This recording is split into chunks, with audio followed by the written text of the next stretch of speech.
Alright, y'all, so y'all saw the big 10-point with the turned down beam we call Droopy. Y'all saw him get harvested.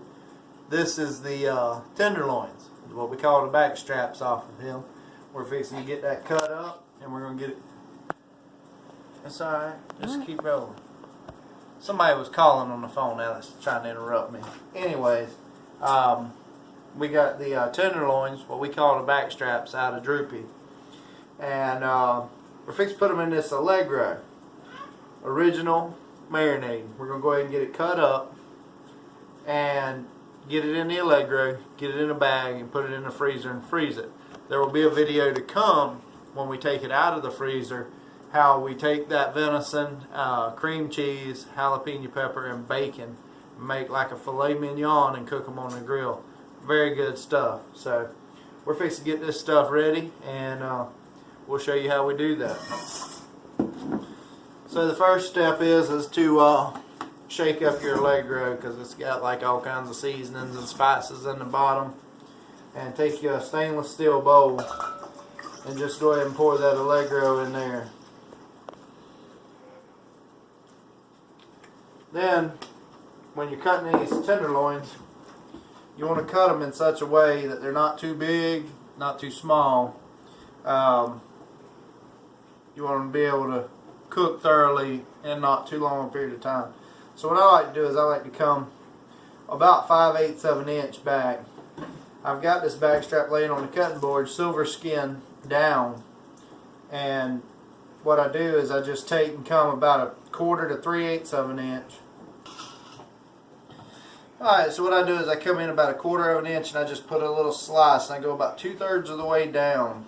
Then I come back to about 5/8 of an inch and go all the way down to the silver skin and then turn my knife out. And sometimes it doesn't always work out like you wanted it to and you end up with silver skin still on the meat. You can just lay it on the cutting board and cut that off right there.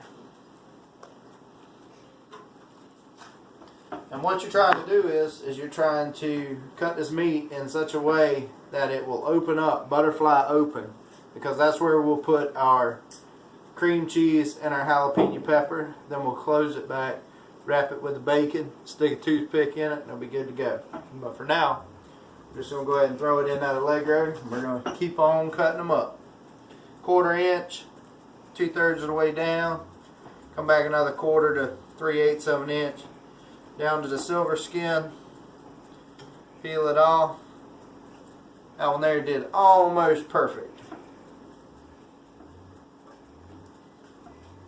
And just like that, there you have it.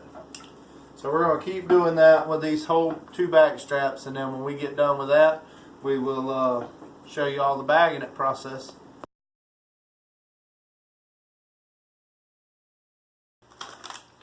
Alright y'all, so we got both of the back straps cut, the tenderloins cut up, and we normally do 3 of these per person. So with 4 of us, we need a total of 12 in each bag. So we just count us 12 in there.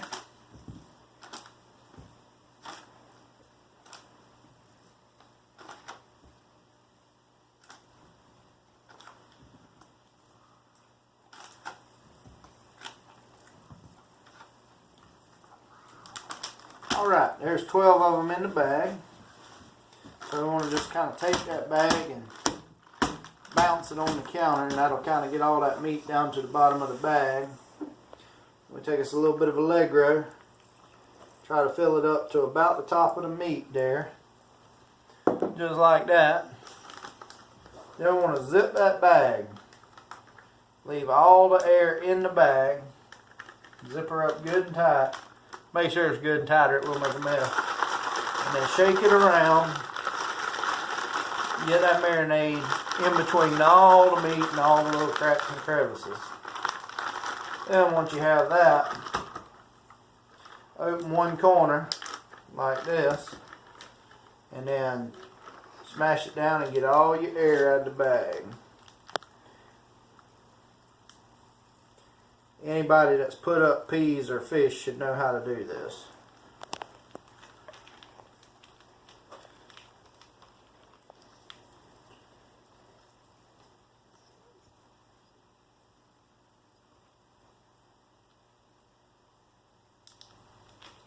there it is. It is sealed up.